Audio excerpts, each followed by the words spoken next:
Hello everyone. आज recursion part 2 में हम लोग रिकर्सन को फर्दर कंटिन्यू करेंगे और समझेंगे कि कैसे रिकर्सन बेसिकली इंप्लीमेंट होता है और कैसे हम रिकर्सन को टेस्ट करते हैं। ठीक है, तो रिकर्सन को समझने के पहले हम फंक्शन एग्जीक्यूशन को समझेंगे और हम लोग डिस्कस करेंगे कि फंक्शन एग्जीक्यूशन और स्टैक बेसिकली कैसे रिलेटेड है। ठीक है, मतलब कैसे एक फंक्शन एग्जीक्यूट करता है और उसका स्टैक से क्या रिलेशनशिप है, इस चीज को समझेंगे, तब फर्दर हम लोग रिकर्सन को डिस्कस करेंगे। ठीक है, तो बेसिकली जब भी आप फंक्शन को कॉल करते हैं, ठीक है, तो फंक्शन एग्जीक्यूट करना शुरू करता है। तो जब फंक्शन एग्जीक्यूट करना शुरू करता है तो हम लोगों ने डिस्कस किया है कि फंक्शन को क्या होता है, लोकल वेरिएबल और पैरामीटर क्या होते हैं, वो एलोकेट होते हैं। ठीक है, तो ये जो लोकल वेरिएबल और पैरामीटर फंक्शन का जो एलोकेट होता है, ठीक है, वो बेसिकली क्या होता है, कहां पे एलोकेट होता है, लोकल वेरिएबल एंड पैरामीटर वो स्टैक पे एलोकेट होता है। ठीक है, स्टैक बेसिकली क्या होता है कि एक तरह का लिस्ट होता है या कहें तो डेटा स्ट्रक्चर होता है। ठीक है, अगर आप समझे तो एक तरह का क्या होता है, एक तरह से एक स्टोरेज होता है स्टैक। ठीक है, सो stack is last in first out storage. Last in का मतलब कि जो पहले सबसे रिसेंट में जाएगा, सबसे लास्ट में जाएगा, वो क्या होगा, सबसे पहले निकलेगा। ठीक है, लास्ट इन फर्स्ट आउट। ठीक है, तो स्टैक एक तरह से आप समझ सकते हैं कि एक इस तरह का स्टोरेज है। ठीक है, इसमें जो भी इंफॉर्मेशन आप स्टोर करते हैं, जैसे मान लीजिए इंफॉर्मेशन 1 स्टोर किया, फिर 2 स्टोर किया, फिर 3 स्टोर किया, तो सबसे लास्ट में कौन सा इंफॉर्मेशन स्टोर किया, 3। तो अगर मुझे कोई इंफॉर्मेशन यहां से निकालना है तो पहले कौन निकलेगा, 3 निकलेगा, फिर 2 निकलेगा, फिर ये 1 निकलेगा। तो जिस ऑर्डर में आपने इंफॉर्मेशन यहां पे इंटर किया है उसके रिवर्स ऑर्डर में क्या होगा, इंफॉर्मेशन यहां से बाहर निकलेगा। ठीक है, तो इस यहां पे हम क्या करते हैं कि जब भी फंक्शन कॉल करते हैं तो फंक्शन के जो लोकल वेरिएबल और पैरामीटर होते हैं वो बेसिकली कहां पे एलोकेट होते हैं, वो स्टैक पे एलोकेट होते हैं। ठीक है, और सारे फंक्शन क्या करते हैं, एक ही स्टैक का यूज करते हैं, मतलब सारे फंक्शन का जो वेरिएबल्स और पैरामीटर होगा वो एक ही, जो कंप्यूटर प्रोग्राम को एक ही स्टैक मिलता है, उसी स्टैक पे क्या होंगे, या उसी स्टैक में सारे वेरिएबल, लोकल वेरिएबल और पैरामीटर बेसिकली क्या होंगे, एलोकेट होंगे। ठीक है, और एलोकेशन इसी तरह से होगा, लास्ट इन फर्स्ट आउट। ठीक है, जैसे पहले 1 गया, 2 गया, 3 गया, तो ये कैसे हम रीड करेंगे इंफॉर्मेशन को, पहले 3 रीड करेंगे, फिर 2, फिर 1। जैसे अगर रिमूव करना है तो पहले 3 रिमूव करेंगे, फिर 2, फिर 1। ठीक है, सो ऑर्डर ऑफ इंसर्शन और ऑर्डर ऑफ डिलीशन बेसिकली क्या होगा, रिवर्स होगा। ठीक है, सो जो भी मेमोरी क्या होता है, memory is always allocated and deallocated on the top of the stack. जैसे मान लीजिए कि अभी टॉप क्या है, यहां पे है, तो जो भी अगर इसके बाद जैसे अगर 4 ऐड करते हैं, इसको टॉप पे ऐड करेंगे। ठीक है, मिडिल में या इसके नीचे कभी भी आप ऐड नहीं कर पाएंगे। ठीक है, ये स्टैक का प्रॉपर्टी होता है। स्टैक जैसे आपने देखा होगा, स्टैक ऑफ प्लेट्स। ठीक है, तो जैसे अगर आपको प्लेट रखना होता है तो कहां रखते हैं आप, टॉप पे रखते हैं। ठीक है, अगर आपको निकालना होता है तो कहां से निकालते हैं, टॉप से निकालते हैं। जैसे अगर आप शादी वादी में गए होंगे, न्योता अगर आपने खाया होगा, तो जैसे प्लेट रखा होता है तो आप क्या करते हैं, ऊपर से एक प्लेट लेते हैं। ठीक है, अगर प्लेट रखना होता है तो कहां रखते हैं आप, ऊपर में रखते हैं। ठीक है, मिडिल से निकालते नहीं हैं आप। ठीक है, तो ये बेसिकली एग्जांपल है स्टैक का। ठीक है, तो मेमोरी जो एलोकेट होता है फंक्शन को, जिस ऑर्डर में फंक्शन कॉल होता है, जैसे पहले मान लीजिए फंक्शन एफ कॉल हुआ, फिर फंक्शन क्या हुआ, जी कॉल हुआ, फिर मान लीजिए कि फंक्शन एच कॉल हुआ। ठीक है, तो टॉप पे क्या होगा, पहले स्टैक पे क्या होगा, पहले एफ का जो पैरामीटर्स और लोकल वेरिएबल है वो एलोकेट होगा। उसके बाद क्या होगा, ये जी का जो लोकल वेरिएबल पैरामीटर है वो क्या होगा, स्टैक पे एलोकेट होगा। फिर एज का जो लोकल वेरिएबल पैरामीटर है वो स्टैक पे एलोकेट होगा। ठीक है, तो इस तरीके से देखिए कि एलोकेशन होगा, जिस ऑर्डर में फंक्शन कॉल हुआ उसी ऑर्डर में क्या होगा, स्टैक पे एलोकेशन होगा और हमेशा टॉप पे एलोकेशन होगा। ठीक है, और जब कोई फंक्शन जैसे रिटर्न करेगा तो ये लोकल वेरिएबल और पैरामीटर जो है फंक्शन के, वो क्या होते हैं, स्टैक से रिमूव कर दिए जाते हैं। तो पहले क्या कौन रिमूव होगा, ये पहले एज का रिमूव होगा, लोकल वेरिएबल पैरामीटर, फिर जी का रिमूव होगा, फिर क्या होगा, एफ का। मतलब जिस ऑर्डर में फंक्शन कॉल हुआ उस ऑर्डर में क्या होगा, स्टैक पे लोकल वेरिएबल पैरामीटर का एलोकेशन होगा और उसके रिवर्स में क्या होगा, ये डी एलोकेशन होगा। ठीक है, तो एलोकेशन होगा पहले एफ का, फिर जी का, फिर एच का। डी एलोकेशन कैसे होगा, पहले एच का, फिर जी का, फिर एफ का। ठीक है, तो ये बेसिकली एग्जांपल है जहां पे हम लोग देखेंगे कैसे स्टैक पे बेसिकली लोकल वेरिएबल और पैरामीटर का एग्जीक्यूशन होता है। तो यहाँ पे बेसिकली क्या किया है कि एक फंक्शन यूज किया है मेन, ठीक है। तो मेन भी एक फंक्शन है, तो ए भी एग्जीक्यूट होगा, तो इसके दो वेरिएबल है ए और बी, ठीक है। और इसने क्या किया है, ए प्लस बी का होल स्क्वायर कैलकुलेट करने के लिए एक फंक्शन कॉल किया है, ठीक है। इसको कैलकुलेट करना है ए प्लस बी का होल स्क्वायर, तो ये एक फंक्शन कैलकुलेट करेगा, कॉल करेगा। ये फंक्शन क्या करेगा, ए प्लस बी का होल स्क्वायर का को ये रिटर्न करेगा, ठीक है। तो ये फंक्शन बेसिकली यहां पे है, ठीक है। तो ये फंक्शन क्या कर रहा है, पहले जैसे ए जाएगा यहां पे, तो ए की वैल्यू कितनी हो जाएगी 2 और बी की वैल्यू 3, तो यहां पे एक्स की वैल्यू कितनी हो जाएगा 2, वाई की वैल्यू 3, ठीक है, क्योंकि ए बी यहां पे 2 3 है, तो 2 3। तो ये क्या कर रहा है, जेड में, ये जेड जो वेरिएबल उसमें एक्स प्लस वाई को ऐड कर रहा है, और इसके लिए इसने एक फंक्शन कॉल किया है सम, ठीक है। तो ये सम फंक्शन क्या कर रहा है, सम को क्या पास करेगा, ये एक्स और वाई की वैल्यू, तो ये 2 और 3 ये पास करेगा। तो सम क्या करेगा, ये 2 और 3 को ऐड करेगा, ये कितना रिटर्न करेगा 5। तो बेसिकली जेड में कौन सी वैल्यू हो जाएगी 5, ठीक है। तो ये क्या करेगा, जेड इंटू जेड, ठीक है।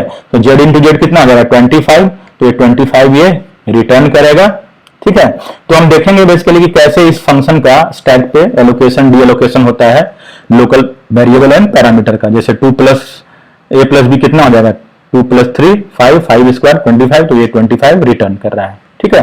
तो अभी हम लोग देखेंगे कैसे ये फंक्शन जैसे कॉल हो रहा है और कैसे स्टैक पे एलोकेशन होता है। तो देखिए पहले सम ने कॉल किया सम स्क्वायर को, और ये किसको कॉल कर रहा है, सम को, ठीक है। फिर एक सम क्या हो रहा है, रिटर्न हो रहा है, फिर क्या हो रहा है, सम स्क्वायर रिटर्न हो रहा है, ठीक है। तो इसी ऑर्डर में देखिए पहले एग्जीक्यूशन किसका होगा, मेन का होगा, फिर सम स्क्वायर का होगा, फिर सम का होगा, ठीक है। सबसे पहले रिटर्न कौन करेगा, सम, फिर सम स्क्वायर, फिर मेन। तो हम लोग देखेंगे कैसे एलोकेशन वेरिएबल का होता है, ठीक है। तो यहां पे पहले क्या होगा, प्रोग्राम का एग्जीक्यूशन हमेशा कहां से शुरू होता है, मेन से। तो मेन के जो वेरिएबल है ए और बी, ये क्या है, इसके लोकल वेरिएबल है। तो स्टैक देखिए ये स्टैक है, ठीक है। ये अभी स्टैक का टॉप है, स्टैक अभी क्या है, एम्प्टी है, कुछ भी इसमें नहीं है, ठीक है। तो ये दो वेरिएबल होगा जब फंक्शन रन करना शुरू करेगा मेन, तो ये दो वेरिएबल जो है ए और बी, इनको क्या मिलेगा, स्पेस मिलेगा, और ये स्पेस कहां एलोकेट होगा, स्टैक पे। तो यहां पे ये मेन एग्जीक्यूट होगा, और ये देखिए स्पेस फॉर ए और बी ये एलोकेट हो गया, ठीक है। अब ये क्या कर रहा है, देखिए ये फंक्शन कॉल कर रहा है सम स्क्वायर को। तो सम स्क्वायर फंक्शन कॉल करेगा तो क्या होगा, अब ये कंट्रोल यहां चला जाएगा, तो ये क्या करेगा, अब ये एग्जीक्यूट होगा। तो इसके जो दो पैरामीटर है एक्स वाई और ये जेड, इनको ये स्पेस एलोकेट होगा। तो यहां पे एक्स वाई, ये जेड हमने छोड़ दिया है, ठीक है। तो एक्स वाई और जेड ये देखिए एलोकेट हुआ, ठीक है। और ये देखिए ये इसके टॉप पे है, ये जो मेन का जो लोकल वेरिएबल उसके टॉप पे देखिए इसके दो पैरामीटर एक्स वाई और ये एक लोकल वेरिएबल जेड एलोकेट हुआ है, ठीक है। अब ये क्या कर रहा है, देखिए ये फंक्शन सम को कॉल कर रहा है, ठीक है, क्योंकि जब तक इसको एक्स वाई का सम नहीं मिल जाता ये फंक्शन रिटर्न नहीं करेगा, ठीक है। तो देखिए मेन वेट कर रहा है किसका, सम स्क्वायर का, जब तक ये रिटर्न नहीं करेगा एक सम ऑफ स्क्वायर मेन टर्मिनेट नहीं करेगा। और सम स्क्वायर किसका वेट कर रहा है, ये इस सम का वेट कर रहा है, जब तक ये वैल्यू एक्स प्लस वाई का रिटर्न नहीं करेगा तब तक क्या करेगा, ये रिटर्न नहीं करेगा, ठीक है। तो ये जेड के लिए वेट कर रहा है कि सम ऑफ एक्स प्लस वाई मिल जाए। तो ये सम ऑफ एक्स सम स्क्वायर क्या कर रहा है, ये देखिए इस फंक्शन सम को कॉल कर रहा है। तो अब क्या होगा, ये सम कॉल होगा, तो इसके लोकल वेरिएबल और पैरामीटर, तो दो ही पैरामीटर है यहाँ पे एक्स और वाई, तो इनको स्पेस मिल जाएगा स्टैक पे। तो अब देखिए टॉप पे आ गया ये एक्स वाई, ठीक है। तो देखिए पहले कौन एलोकेट हुआ, ए बी मेन का, फिर एक्स वाई जेड सम स्क्वायर का, फिर सम का, ठीक है। तो अब ये एक्स प्लस वाई ये रिटर्न करेगा, जैसे यहाँ पे ए बी कितना था, ये ए था 2 बी था 3, सो ये 2 और 3 चला गया, ये भी क्या आ जाएगा, यहाँ पे 2 जाएगा, ये 3 जाएगा। तो ये सम करके ऐड करके यहाँ पे रिटर्न करेगा, तो ये कितना हो जाएगा, ये हो जाएगा 5। तो जेड की वैल्यू कितनी हो जाएगी 5, ठीक है। तो जेड 5 हो जाएगा। तो अब क्या होगा कि जैसे ये 5 यहाँ पे दिया रिटर्न किया, उसके बाद क्या होगा, ये फंक्शन टर्मिनेट कर जाएगा रिटर्न करने के बाद। तो ये क्या हो गया, ये फंक्शन देखिए टर्मिनेट कर गया। तो इसके जो वेरिएबल्स हैं वो क्या हो जाएंगे, डीएलोकेट हो जाएंगे, ठीक है। तो ये डीलोकेशन हो गया। अब ये क्या करेगा, यहाँ जेड की वैल्यू कितनी है 5, तो ये 5 × 5 25 रिटर्न करेगा, तो ये 25 हो जाएगा। और इसके बाद क्या होगा, रिटर्न करने के बाद क्या होगा, ये इसके जो वेरिएबल है एक्स वाई, यहाँ पे जेड छोड़ दिया है, ये जेड एक्स वाई जेड क्या हो जाएंगे, डीएलोकेट हो जाएंगे। ये रिटर्न करेगा तो ये डीएलोकेट हो जाएंगे, ठीक है। तो यहां आ गए। अब क्या होगा, ये 25 प्रिंट करेगा, उसके बाद क्या होगा, मेन टर्मिनेट कर जाएगा, ठीक है। तो मेन टर्मिनेट कर जाएगा तो क्या होगा, इसके जो वेरिएबल ए और बी है क्या हो, डीएलोकेट हो जाएंगे। तो जैसे अब ये प्रोग्राम टर्मिनेट कर गया तो स्टैक क्या हो गया, ये एम्प्टी हो गया, ठीक है। तो इस तरह से देखिए कि फंक्शन का एग्जीक्यूशन होता है कि फंक्शन के जो लोकल वेरिएबल पैरामीटर होते हैं वो क्या होते हैं, स्टैक पे एलोकेट होते हैं, और जब फंक्शन रिटर्न करता है तो वेरिएबल पैरामीटर क्या होते हैं, बेसिकली वो डी एलोकेट हो जाते हैं या रिमूव हो जाते हैं स्टैक से। और कैसे बेसिकली स्टैक एलोकेट होता है, तो जिस ऑर्डर में फंक्शन कॉल किया है उसी ऑर्डर में एलोकेशन होता है। तो पहले यहां मेन का एलोकेशन हुआ, फिर सम स्क्वायर का, फिर सम का। और डीएलोकेशन क्या होगा इसके रिवर्स ऑर्डर में, पहले सम का डीएलोकेशन होगा वेरिएबल्स का, फिर सम स्क्वायर का, और फिर क्या होगा, मेन का। तो एलोकेशन और डीएलोकेशन का ऑर्डर जो होता है स्टैक पे वो क्या है, रिवर्स है, ठीक है। तो इसका यूज करके हम लोग देखेंगे कि बेसिकली जो रिकर्सन का जो एग्जीक्यूशन होता है बेसिकली कैसे होता है सी लैंग्वेज में या किसी भी लैंग्वेज में, ठीक है। तो बेसिकली यहां पे होता यह है कि जब भी अगर आप रिकर्सिव प्रोग्राम ये एग्जीक्यूट होता है, अगर आप कोई रिकर्सिव फंक्शन आप कॉल करते हैं तो रिकर्सिव फंक्शन जो होता है वो तुरंत वो एग्जीक्यूट नहीं होता है, ठीक है, उसमें टाइम लगता है, ठीक है। तो बेसिकली होता यह है कि they are kept aside on the stack until the stopping condition या बेस कंडीशन इज इनकाउंटर्ड, ठीक है। तो बेसिकली क्या होता है कि जब भी कोई फंक्शन रिकर्सिव कॉल करता है तो बेसिकली क्या होता है कि उसका जो डेटा होता है वो कहां चला जाता है, स्टैक पे चला जाता है, ठीक है। और स्टैक पे कब तक वो रहेगा, जब तक कि बेस कंडीशन अचीव नहीं हो जाता। जैसे बेस कंडीशन अचीव होगा तभी क्या होगा, वो रिटर्न करेगा, ठीक है। और function call are basically then executed in reverse order, ठीक है। तो यहां पे एग्जांपल्स हम लोग समझेंगे, जैसे कि मान लीजिए कि अगर आपको फैक्टोरियल 4 कैलकुलेट करना है तो फैक्टोरियल 4 को कैसे कैलकुलेट करेंगे, यहां पे n की वैल्यू कितनी है, 4। तो ये डायरेक्ट सॉल्यूशन तो इसका अवेलेबल है नहीं, क्योंकि n अगर 0 होता तो क्या होता है, डायरेक्ट सॉल्यूशन मिलता। फैक्टोरियल 0 क्या होता है, 1 होता है। तो फैक्ट 4 क्या होगा, 4 इंटू फैक्ट 3, ठीक है। तो अब देखिए कि फैक्ट 4 तब तक ये रिटर्न नहीं करेगा वैल्यू जब तक कि फैक्ट 3 रिटर्न ना करे वैल्यू, जब तक ये एग्जीक्यूट ना हो जाए तब तक क्या होगा, ये फैक्टोरियल 4 रिटर्न नहीं करेगा।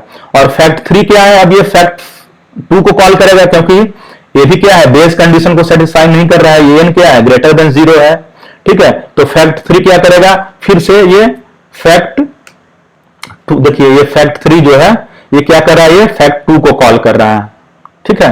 तो फैक्ट 3 क्या कर रहा है, देखिए फैक्ट 2 के लिए वेट कर रहा है, जब तक फैक्ट 2 ना मिल जाए तब तक क्या करेगा, फैक्ट 3 टर्मिनेट नहीं करेगा, ठीक है। तो यहां पे देखिए फैक्ट 4 भी क्या कर रहा है, वेट कर रहा है फैक्ट 3 के लिए, फैक्ट 3 वेट कर रहा है फैक्ट 2 के लिए, और फैक्ट 2 क्या होगा, फिर से क्या करेगा, फैक्ट 1 को कॉल करेगा, क्योंकि n ये फैक्ट कब अवेलेबल है, जब n की वैल्यू 0 है। तो फैक्ट 2 देखिए किसको के लिए वेट कर रहा है, फैक्ट 1 के लिए, ठीक है। Fact 2 equal to 2 into fact 1। अब फैक्ट 1 क्या करेगा, ये फैक्ट 0 को कॉल करेगा, ठीक है। तो अब यहां पे देखिए कि फैक्ट 4 वेट कर रहा है फैक्ट 3 का, फैक्ट 3 वेट कर रहा है फैक्ट 2 का, फैक्ट 2 वेट कर रहा है फैक्ट 1 का, और फैक्ट 1 किसका वेट करेगा, फैक्ट 0 का।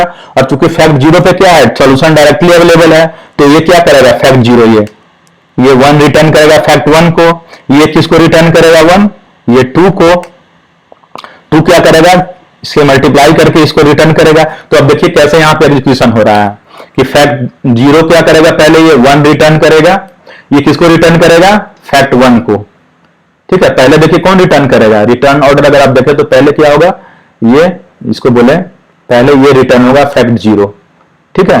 तो ये क्या करेगा, 1 रिटर्न करेगा, और ये किसको रिटर्न करेगा, ये 1 को रिटर्न करेगा, किसको, किसने कॉल किया था, फैक्ट 1 ने।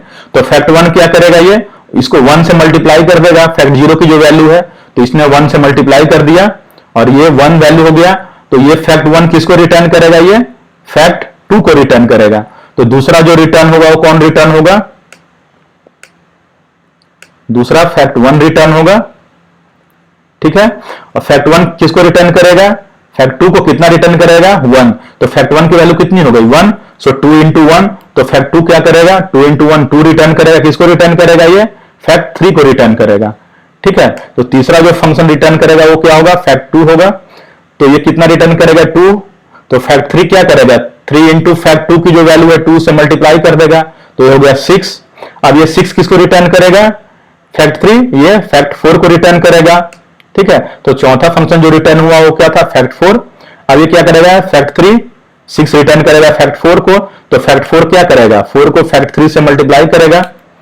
4 फैक्ट 3 की वैल्यू कितनी है, 6 है, तो इसने मल्टीप्लाई किया, 4 इंटू 6 24, ठीक है। तो ये 24 रिटर्न करेगा और ये टर्मिनेट कर देगा। तो देखिए कि ये पांचवा फंक्शन जो रिटर्न करेगा वो है फैक्ट 4, और ये फैक्ट 4 कितना रिटर्न करेगा, 24। तो देखिए यहाँ पे कैसे फंक्शन का एग्जीक्यूशन हो रहा है। पहले ये फैक्ट 4 कॉल कर रहा है फैक्ट 3 को, फैक्ट 3 कॉल कर रहा है फैक्ट 2 को, फैक्ट 2 कॉल कर रहा है फैक्ट 1 को, फैक्ट 1 किसको कॉल कर रहा है, फैक्ट 0 को। रिटर्न का ऑर्डर क्या है, फैक्ट 0 रिटर्न कर रहा है फैक्ट 1 को, फैक्ट 1 रिटर्न कर रहा है फैक्ट 2 को, फैक्ट 2 फैक्ट 3 को, फैक्ट 3 फैक्ट 4 को। तो इस तरह से आप देख रहे हैं कि फंक्शन कॉल का जो ऑर्डर है रिकर्सन में, और रिटर्न का जो ऑर्डर है बेसिकली क्या है, रिवर्स है, ठीक है। फंक्शन कॉल जिस ऑर्डर में हो रहा है, रिटर्न क्या हो रहा है, उसके रिवर्स ऑर्डर में हो रहा है, ठीक है।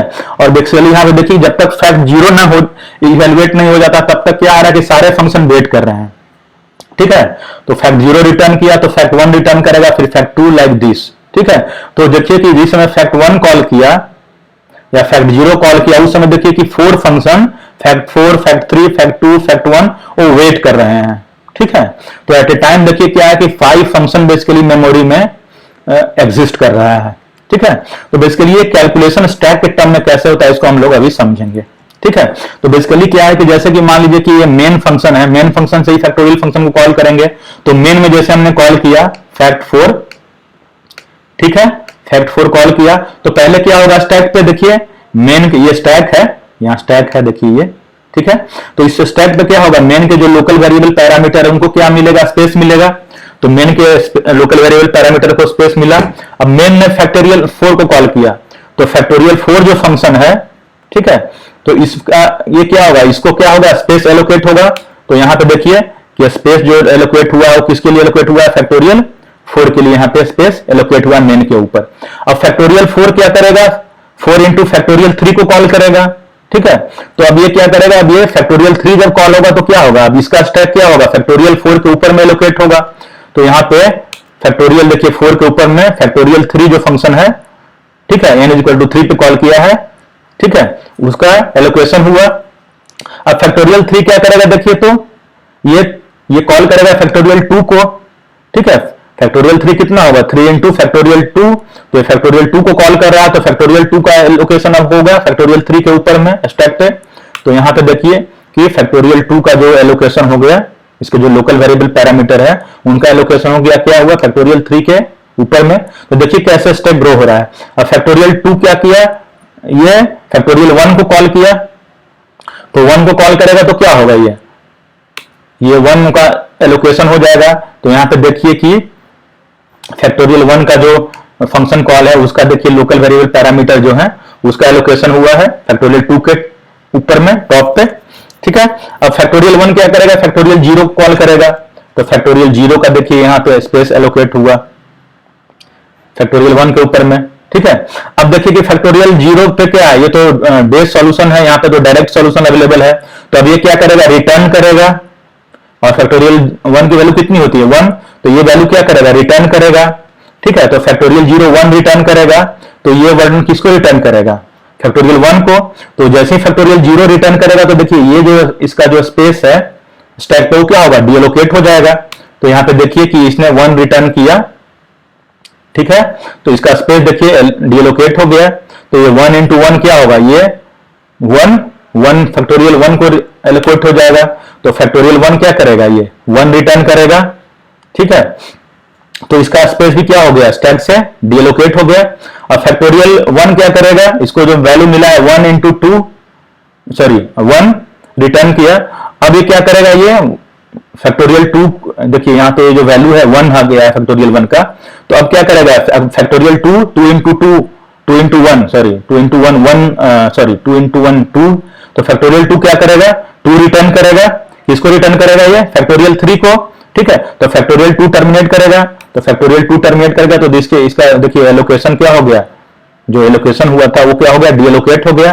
तो अब ये देखिए आ गया कंट्रोल कहां पे, ये फैक्टोरियल 3 पे, ठीक है। तो फैक्टोरियल 3 को कितना वैल्यू मिला है फैक्टोरियल 2 से, ये 2 मिला। सो ये क्या करेगा, 3 इंटू 2 6 मल्टीप्लाई करके क्या करेगा, ये फैक्टोरियल 4 को रिटर्न करेगा।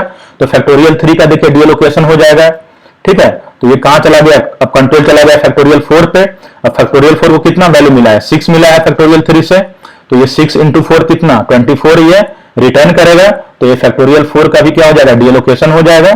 और फाइनली क्या होगा, मेन प्रिंट करेगा फैक्टोरियल 4 जो कि 24 है। ठीक है, तो इस तरीके से देखिए कि स्टैक पे कैलकुलेशन होता है।